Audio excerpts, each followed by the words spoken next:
set, go. Hello, everybody. I'm so happy that you tuned in for Meet a Village Resident today. It is March 16th and spring is in the air, and as you can see, we have these beautiful fresh flowers on the table to remind us that warmer weather and sunshine is just around the corner. I have enjoyed interviewing residents over the past 2 or 3 years. It just brings such a closeness to the residents and helps residents and staff get to know each other. And if you've not been able to, please know you can always go to butterfieldtrailvillage.org and you look us up on our YouTube page and you can watch the interview or share it with your families, whatever you would like to do. But I am so delighted today to introduce this couple, Dwain and Glenda Newman. They have been residents at Butterfield for 5 years, and I just have to tell them how much of an inspiration you are to me. You both, you're just always upbeat, fun, happy, in a good mood, and that is the type of atmosphere we have at Butterfield, and we need more of that. And I appreciate you so much. Dwain can tell a joke. He's one of these fellas that can make up a joke and tell it, but he's going to have somebody laughing within the first 5 minutes of him being in the room. But I'm very thankful that you agreed to meet with me today. It's just going to be us getting to know each other a little better. And first of all, I would like to just start with you, Dwain. If you would, just bring us up to date from the time you were born until about the time you came to Northwest Arkansas. Okay.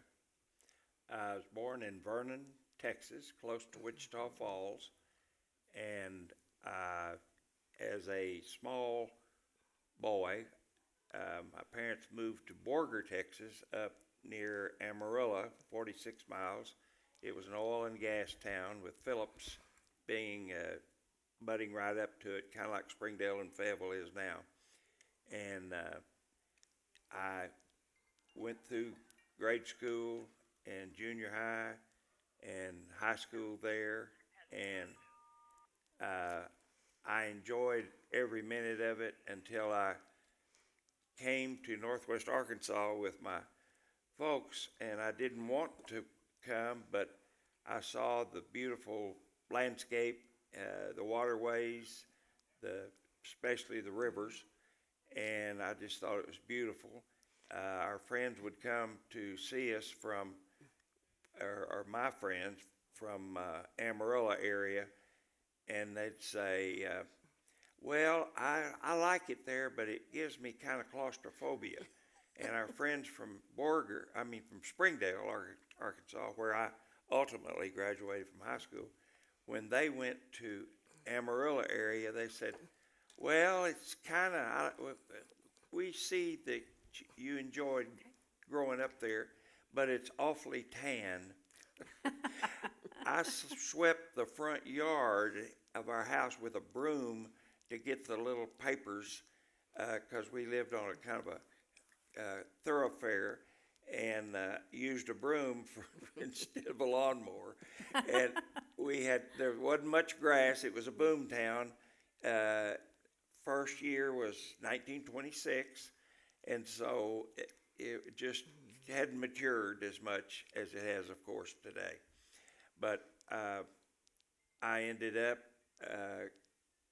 my folks, in April of my junior year, they moved to Springdale, and I was brokenhearted. I was a sports person. Played football, basketball, baseball, but I had to give up football because I had a horrific knee injury that in those days you couldn't repair, and so I wasn't able to play basketball that winter, and baseball in the spring, and track. So I had to give up all of that. And I think down deep, I was born in the Depression, and I think my dad gave up on the medical bills, and in those days you paid for everything. And my parents moved here. I thought I indoctrinated myself with Springdale and all the areas of here, and I became a real enthusiastic member of Northwest Arkansas and graduated from high school in 1952. That's a long time. And ended up getting married that summer, and I immediately got a job in Odessa, Texas, in the oil field business, and I was just a flunky, but I really liked it, and I spent 2 years doing that, and then I mentioned that I got married, I think, in August of 1952. So I got married right out of high school, and ultimately I ended up working for 2 years later. I had a friend that recommended me for a job with a Daily Oklahoman in Oklahoma City, and I worked there for 6 years. And then I wanted to come. By then, I had 3 children. My first wife was Doris Jane Jackson. Her folks were Jackson's Cafe of downtown Fayetteville, and then somewhere along in the 40s, they moved to Springdale and had Jackson's Cafe out close to the old original Harps. Dwayne, did you graduate from Springdale High School or I did. Texas? I did. Okay. But so you were here in Arkansas, then you immediately went back to Texas to Odessa to work. 2 years. And then from there to Oklahoma City. Yes. Okay. Yep. And then circle back around to Northwest Arkansas? Yes. Okay. In actually, I think the numbers add up. I think it was 1962. And I ended up being a very happy, resident. Enjoyed, I love the climate, except the humidity. Borger never had humidity. They were like 10 to 20% humidity, so the evenings were always wonderful. The nights were cool, lots of wind and stuff, but I love being in Northwest Arkansas. I want to go to Glenda now. Glenda, trying to keep your age demographics going in the same direction before you came together, which I think is beautiful. But Glenda, you are my favorite. Sorry, Dwayne, because you are a southeastern Arkansas girl like myself. And never lived in Texas, and I never want to live in Texas. But tell us where you were born and raised. I was born and raised in a very small town in southeast Arkansas, Crossett. And that was a lumber town, paper mill town, pulp mills, charcoal briquettes. Plywood. And it was plywood, all lumber. We won't discuss the amazing aroma of this city. Yeah, our town did smell badly if you weren't used to it, but very fortunate to go to high school there because the Crossett Company wanted everyone to stay happy. So we had language labs. When I was in high school, we had things that the University of Arkansas had. So I was very fortunate to go to school there. Left there and came to the university, fell in love, got married. University of Arkansas. University of Arkansas. Okay. And we started our family when I was 21. I got married when I was 19, and Brent Hanby was born 3 days before my 21st birthday. And then Blake was born 3 years later, but at any rate, that's kind of my history. I did do an interesting thing in that I represented, with our being from a lumber town, I represented the the Arkansas Forestry Commission and traveled for a year as the Forest Queen. And we have a resident here, Claudette Honeycutt was the one that was right before me. And she's Arkansas Forest Queen. Forest Queen. They had Queen. that for probably 15 years. You just traveled around talking to clubs, high schools, promoting the lumber industry and keep Arkansas green. Yes, I love that. So, but I was just from a few miles south of Riki in Pine Bluff. That's so. for sure. Now, Claudette held the title, then you did, and then Miss Donna Axum. Yeah, who was a friend, you know. Was she? Yeah, yeah. Everybody probably knows Miss Donna, and the two of them went on to run for Miss Arkansas. Yeah, and then Donna won Miss America. That's correct. That's So- correct. But anyway, I've enjoyed seeing Claudette here because we go back a ways. And she did the same thing basically. And didn't Yeah. you represent or visit Rotary clubs? Rotary, Kiwanis, Lions, any civic organization, high schools. It was amazing. It really was amazing what the things I got to do. I got tired of it because I was away from my folks. I had to live in a hotel in Little Rock, and I was just alone there, you know. But Glenda's I made it mother, through. Ruth Lawson, who passed away about 2.5 years ago, I inherited the photographs that Glenda's mother, Ruth, kept on all of her episodes of being a forest queen in particular. And I mean, it's almost a half a pickup load. Nobody cares about the pictures but No, me, I not hide even 'em. Glenda. He's I hide them. he loves looking at those photographs. I'm the keeper of the photographs. And of course, your mother, beautiful Ruth Lawson, was a Butterfield resident, so you're a second generation. Yeah, and she loved it here. She was a delightful lady all the really way. was. What did your parents do in Crossett? My parents ran the Sherwin-Williams paint store. Oh, okay. And the neat thing about that, my daddy was the manager and my mother was the credit manager. Daddy played a lot of golf, so mother kind of really ran the store. but Leave it that's to a lady. That's another story. Yeah. Ladies got to clean up for the old boy. But the amazing thing, my dad was a very fine commercial artist. He could play the trumpet. He was a good baseball player. He did everything he did. He was a scratch golfer. And so they got promoted to the regional headquarters where Dad was the head of advertising Okay. for Sherwin-Williams, and Mother got promoted to that also. Then they got promoted to the corporate offices in Cleveland, Ohio. And they stayed there till they couldn't take being away from the South any longer. I've and got moved to back add to El something Dorado. on Glenda's mother, Ruth. She was she elevated herself over the years that she was over 200 decorators nationally across the U.S. for Sherwin-Williams.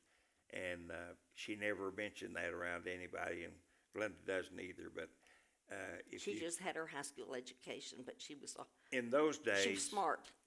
in those No days, doubt. Sherwin-Williams had everything. They had carpet, vinyl, Draperies. draperies, some miscellaneous hardware.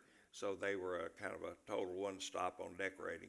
And she had all these decorators, so she flew around a lot. And I never heard her brag on that. But being an old businessman, I was impressed with that and the things that she had to do to keep that together. That's good to know because here in a minute we'll segue into something else. So now I know where your talent comes Oh. from. We'll circle around to that. Well, so happy childhood, started families, decided to move on, and then you both were in Northwest Arkansas and just happened to meet. Tell us how that happened. Well, my first wife wanted Glenda's my second, and I'm her second. My final. My final, yeah. I don't think I'll have another girlfriend, but I was going through. My wife wanted a divorce, and I didn't. We had 3 children, and Mike, Jeff, and Christy, and I didn't want that divorce, and I did everything that I thought I could do. Built a new house out on a piece of land out east of Springdale. It was beautiful house and everything, but it just didn't work. And so I had 2.5 years of being, it was the disco era, And somehow I became a pretty good dancer, so they told me. And Disco Dan. Yeah. Disco Dan was my nickname by several people, and so I told you he was fun. and Glenda and I were in the same bridge club, but I'm 9 years older than her, so our children were just enough different that we didn't bump into each other in school for them growing up. And I heard that she was getting a divorce from her first husband, Pat Hanby, from Springdale, but Berryville, Arkansas, mostly, where they grew up. And I called her up, and We really got fixed up. He's not going to tell that. We had couples. okay, We had couples invite us to the Arts of the Ozarks. Well, drop some names here. It's okay. Betty and Arnold Williams, who are Carriage Club. Betty Bailey and her husband at that time, Jack, who's passed away now. Well, Earlene Henry. Earlene. There were several couples that went to this party at the Art Center, and then we all went to the Williams for breakfast afterwards. And I was with Betty and Arnold and Betty and Jack, and I was the single lady, and I had a new dress. ooh, she was pretty. And Still anyway, is. we get through with breakfast, and they said, Dwayne, you're taking Glenda home. And I went like, what? And he did. And he walked me to the door like a teenager. And from there, the rest is history. And I always thought she was one of the prettiest girls in Arkansas, and she still is. No. She still is. And Riki's one of the prettiest ones too. So Oh, we now, got two Dwayne. pretty ladies. But I was a participant in the old post office in the downtown square in Fayetteville. Was a big disco era, and they had great music.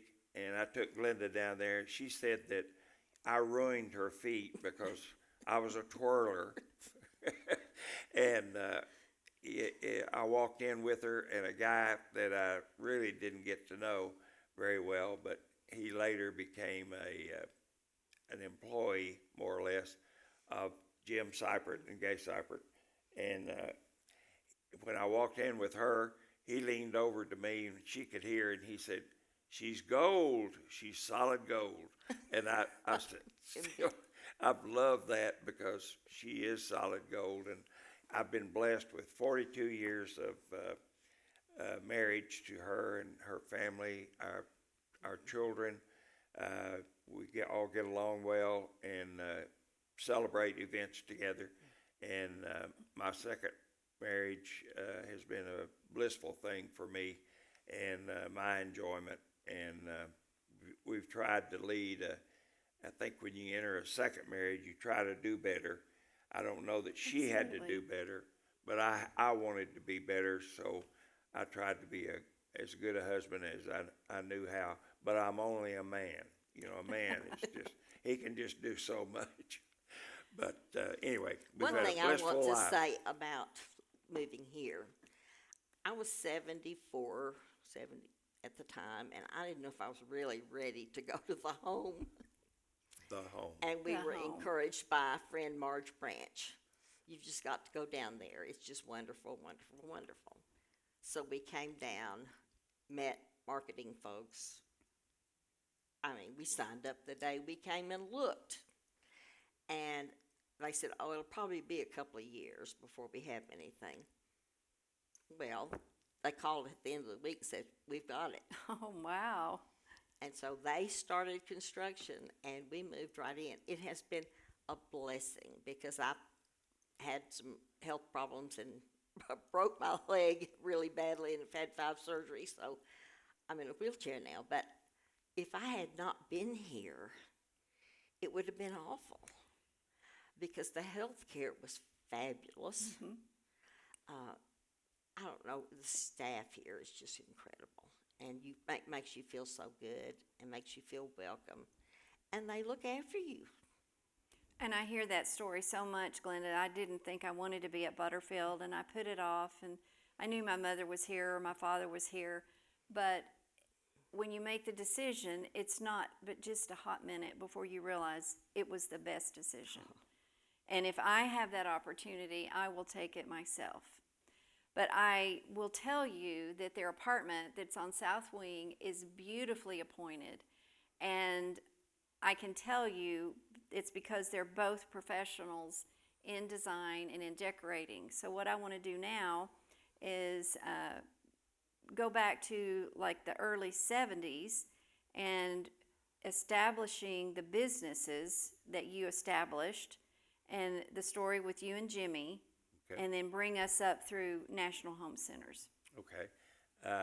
Jim Seipert and really gay, but Jim Seipert was a very good friend, and we ended up talking about buying properties, and we, over a period of, this was after, of course, I'd moved back to Northwest Arkansas. And in that era, Jimmy and Gay invited me and my first wife to go see, oh my gosh, just had a senior moment. A play or? I want at the University of Arkansas, the trumpet player, golly, black man, very famous. Quentin Marsalis? No, before him. Oh. And Satchmo, Louis Armstrong. I'm so sorry, but we enjoyed that. That was a period in time of adjusting. By then, I had a child, my oldest son, Mike, and we always had things going on. We didn't have any money, but we wanted to buy property and flip it, and we did that. We did a few things together. Most of them didn't work out too good, but later on in life they did. And that period of my life was a little turbulent. I was on 9 boards at one time in Springdale, Arkansas, and 1 or 2 at the university to do with business. And I became very integrated and wanted to do good, and I think I had an inferiority complex because I never went to college, and most people did. And he and I ultimately, I became a sales guy for 3 years for a company in Phoenix, Arizona, but I lived here. And that same company, I later became the manager of Gateway Plywood and Door. Some of the really old people here remember that. It's out in the northeast part of Springdale. And then 3 years, I was over the company, but I was still living in Arkansas, and we had places like Tulsa, Oklahoma City, Dallas, Albuquerque, and of course here. And I loved doing that. I became a good manager with hard work and good judgment at times when I'm sure my parents were thinking, hey, what is he doing? Because I did things that it was just aggressive. I wanted to be successful. I had played sports and realized some importance in that area at both Springdale and Borger, Texas. A little footnote, Borger was 26,000 population, and we played, of all places, Austin, and played in the Gregory Gym, 12,000 seats, and it was sold out, and they beat us by 1 point. So that was my claim to fame from Borger as a junior. So as time went on, in that period of time when I worked for Gateway Plywood, and then it was called in Phoenix International Forest Products, and I ended up, Jimmy and I got a chance to buy a little old fledgling window company called Weathermaster Aluminum Supply, and in Jimmy's and my infinite wisdom, we changed the name to National Window Company, and we had managed that without, I did my job, Jimmy was an attorney, he kept his job, and we managed it remotely. And so he wanted to sell it, the weather map, by a guy named Bob Hightower. He wanted to sell the business. We bought it, and there was only 5 employees, so it was nothing. But it was in one of our buildings that Jimmy and I had eventually started a little leasing company that I started, and for 2 years, my people in Phoenix, 2 of them, one of them was the owner, one of them was the president. They helped me get financing. Gene Thompson, Georgia Thompson's husband, he did the financing on it, and I never could figure out why. And I later found out that he said it was because he believed I could make it work. So I had a fan and didn't really know it. Gene was a good business friend. And I ended up buying Jimmy's half of that business out in January of 1972. The business, some of you older people might remember, it was on 418 East Emma, right next to the Springdale News. And I bought Jimmy out in that year, and I kept working at it real hard, and I wanted to add things to it. And after I quit, after 9 years with the plywood company, I had old employees come to me and said they wanted to go to work for me, and I said, well, I don't have anything, but as the business grew, I would hire one here and one there, and that worked out real well, expanded the business very rapidly, and had a business, built a lumber yard in Fort Smith, had one in Mountain Home, of course the one in Springdale on Emma Street.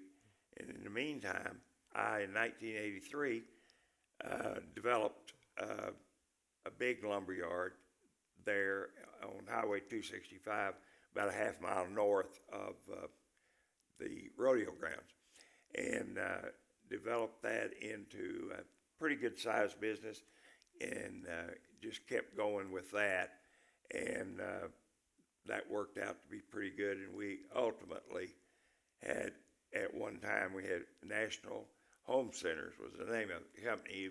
We evolved from the window company in a building supply to a home center because we added a lot of retail. And I did that because the history of building supplies and builders is you have the curves down and up. And there was the Great Recession, which started about 2006. And before that, I knew that I wanted to be more diversified so we could survive during the downturns. So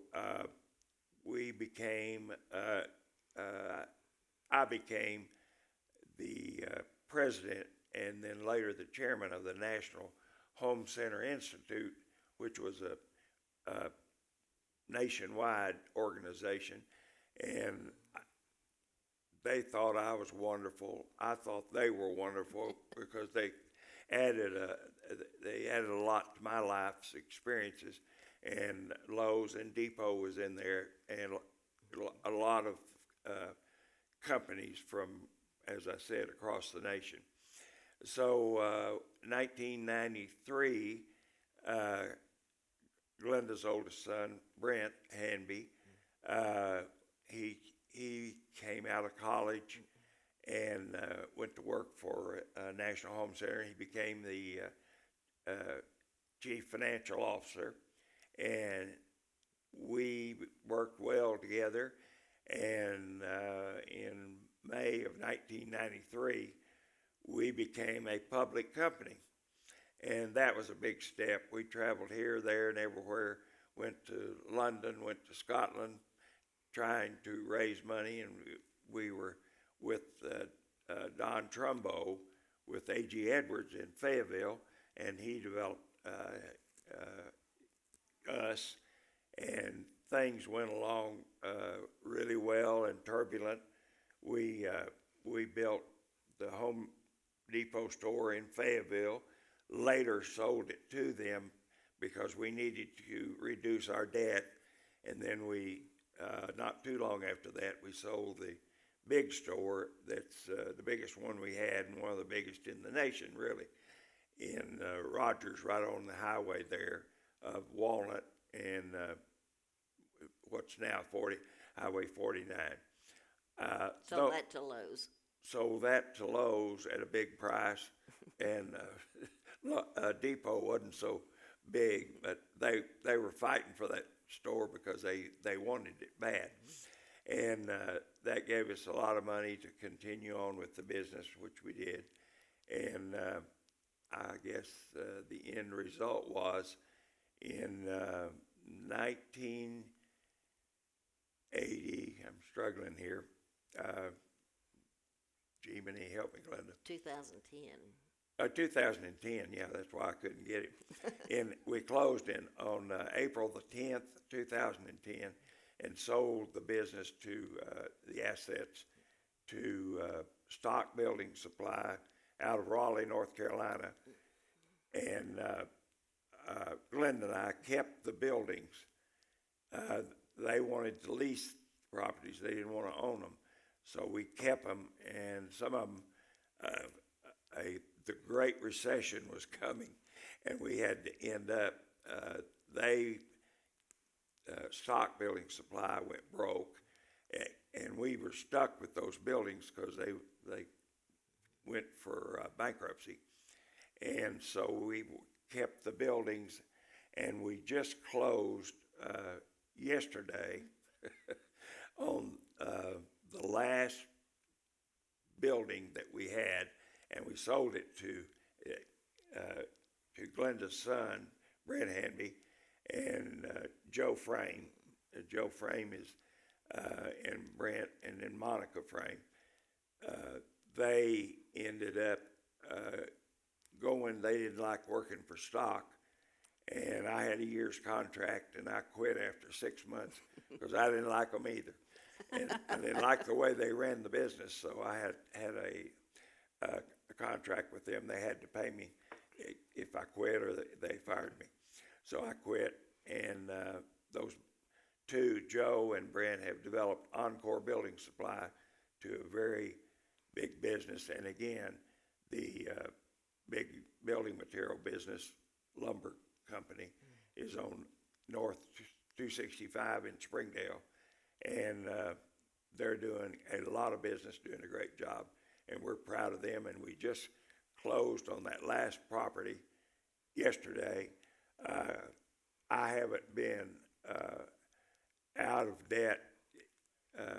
We had accumulated, Glenda and I, a pretty good, healthy amount of money. But after we sold the lumberyard yesterday, we now have some more. So in our senior years, thanks to the boys, that's what we call them, and we're still very friendly with them. And I've been able to be a sounding board for them, some, but 99% of their success is due to their good intelligence and good judgment. Both of the boys, Brent and Joe, were on our board, executive board, so they've had a lot of high-level experience too from years gone by. That is a fabulous story, and I know you are so proud of all your children.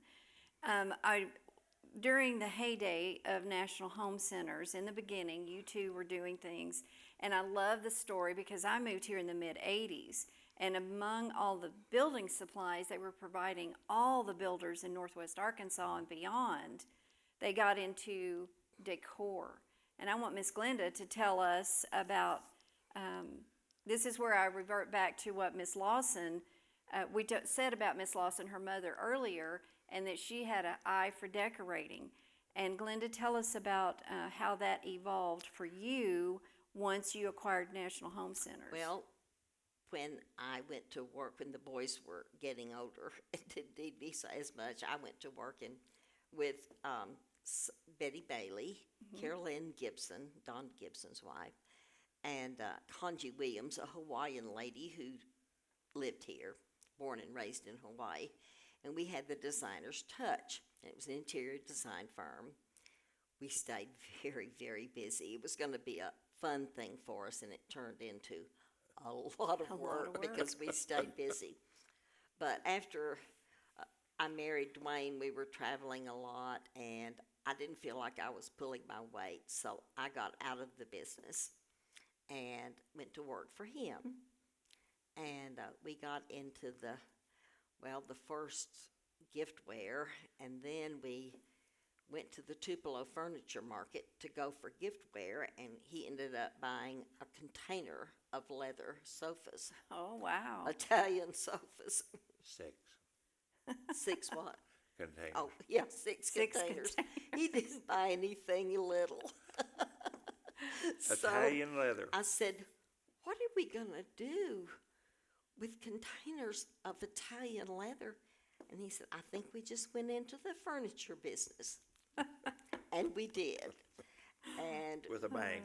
yeah, we did. We ended up eventually having buyers that worked for us, but really, we never stopped buying because we went to North Carolina, High Point, and had really, really good vendors and easy to work with. And we just didn't mark our furniture up as much as other people did. We also got into the lighting business, and we didn't double the price. We just put a small margin on them. Consequently, we had some good business there. You know. Absolutely. But I think if I could get a show of hands from our audience in TV land, everyone in this building has shopped in National Home Centers at one point in their life or another if they lived in Northwest Arkansas. Yeah, I think It was exciting. It was like a destination to It was go fun. and shop. Well spoken. Yes.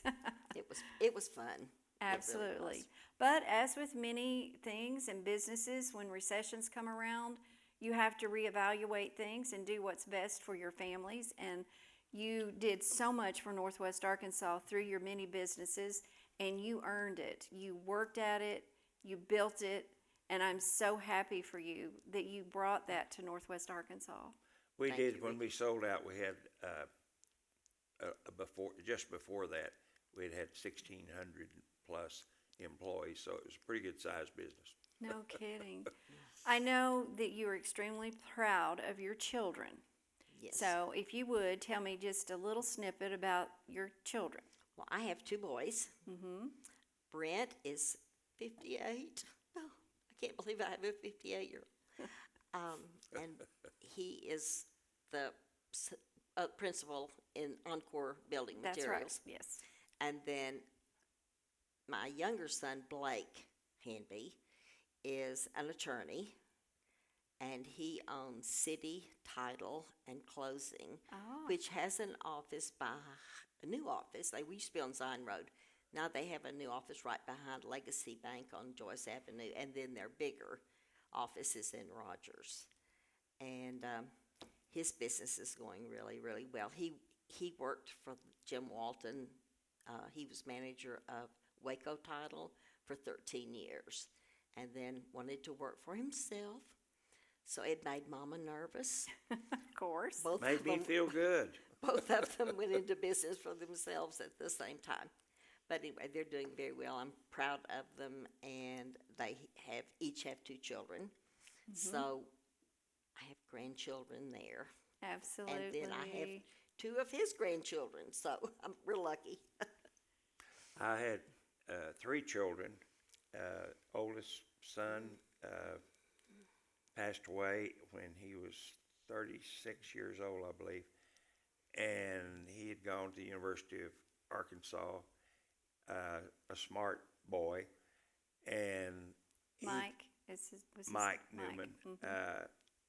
He got into the drugs that were, and this would have been, holy cow, I don't know what year, I can't think. Must have been in the 60s. Probably acid, and people didn't know how to deal with it. Still don't, but it was even worse then. And we didn't know it. He just developed a real problem in his life, and so he ends up committing suicide when he was 36 years old, and which So is sorry. hard to get over. It's probably my hardest thing, because we always feel like you failed somewhere. I thought I was a good father.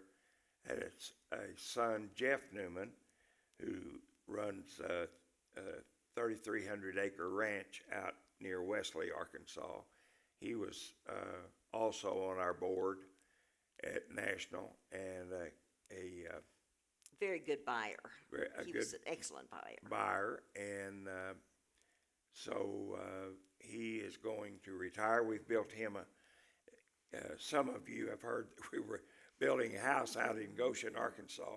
So we were fortunate enough to be able to do that on 20 acres, and it's a very nice house. It's just really finished now with the furniture. We've still got a lot of loose ends, but it's a beautiful house with a beautiful setting. Goes down to a dry weather creek that kind of trickles most of the time in the summer. And then Christy, my youngest child, all of our children, Glenda's 2, my 3, they all graduated from Springdale High School, as I did. And Christy, her mother, kept promoting the horse business, and I kept saying, DJ, quit talking to her about that. She'll never be able to make a living. And I think it's been proven that that's true. Glenda came to me one time, she said, I think we need to put Christy on a program of money so she knows that she's going to get this so much. And some of those times it wasn't so hot for us. But anyway, She needed a monthly stipend, but Yeah. you haven't told what she does. well, I know it, but I was just going to say that she ended up She was finding herself, in Dwayne. the horse and ranch business. That was her major in college. So she ends up moving to a general area of Dallas and worked for people for I think for 20-something years, and then we were able to At a ranch? She worked at on a a ranch, ranch? yes, Okay. and some of those were pretty sophisticated. And subsequently, we ended up buying her a small farm where she could and house, a nice house, and nice little farm close to Grandview, just out of the city of Grandview, Texas, about 30 miles from Fort Worth. And she's made a career of that and is, in a way, kind of famous for her achievements with the horse and ranch business. And that's where her mother is, my first wife. She raises the miniature horses. Oh, how precious. And the she little shows minis. those all over the place. And she has had a lot of national champions. And I think she's very accomplished. And she even, a guy from San Diego flies her to San Diego because she's an excellent horse massage person. Therapist. She A became, horse massage person. And he flies her to San Diego. because they have do muscle, horse- they have muscle issues, just like kind of I like was us. Well, think- like humans But, would. Human but beings. I thought it interesting. Sure. Side thing. Yeah. What an exciting life she has. Do you ever go stay with her and see her? Yeah. Yeah, That's not awesome. not very often. Now. Glenda and I really, this is not an excuse, but for the last, since we moved in here, after about a year, when Glenda slipped and fell and broke her femur and shattered her femur. She fell on a curb, and she'd had a knee replacement, and it was a horrific fall for her, and she's not recovered. We've been everywhere, been to Mayo's, and they wouldn't recommend anything. They thought amputation was the only answer, and it's been the only dark spot in our marriage is her. She suffers still every day with pain and cannot get a glass or anything out of the upper cabinets. And she's always been a great cook and she misses all of that, and she still does some of it, and I try to be a good helper, but again, I'm just a man. You know how men are just fall short on so many things, Well- but I try to be good. Well, good thing you're tall. But Miss Glenda, I want to tell you, I admire your tenacity and your willingness to move on with your life. You're not sitting around feeling sorry for yourself. And that's another reason I feel like you're an inspiration to me. Well, thank you. And you're making life where you are at this point in your life to be the best it can be. I try. Sometimes I get discouraged. Well, and we all get discouraged. Not very often. But I can tell you, it is so obvious how much the two of you support each other. You've done this for decades now. I think it's just beautiful. And I think your generosity for your children and for the community has been fabulous. You both have been involved in several boards and community and philanthropic organizations in Northwest Arkansas over the years. And because of your son Mike, you've been very supportive of the Ozark Guidance Center, which is definitely a need we have in this world. We need people to have solace when they suffer from mental depression. And so I applaud you for your continuation in that particular organization and all the other boards and communities and committees you serve on. But thank you so much for being here today. I have just loved getting to know you on a more personal level. And I can guarantee you that if you run into Dwain in the bistro or in the dining room, he's going to have something funny to say. And Miss Glenda's going to sit there with that gorgeous Miss National Arkansas Forest smile. And if you have the opportunity, take time to get to know this couple, Dwain and Glenda Newman. Thank you so much. Thank you. Thank you, Riki. You're a pleasure. You are, and your staff, the three of you now. Thank you so much. We're great, and we're thankful for you Appreciate that. and Butterfield. Thank you so much. We will not have an interview in April, but join us back in May where we'll interview another resident. Have a wonderful day, everyone.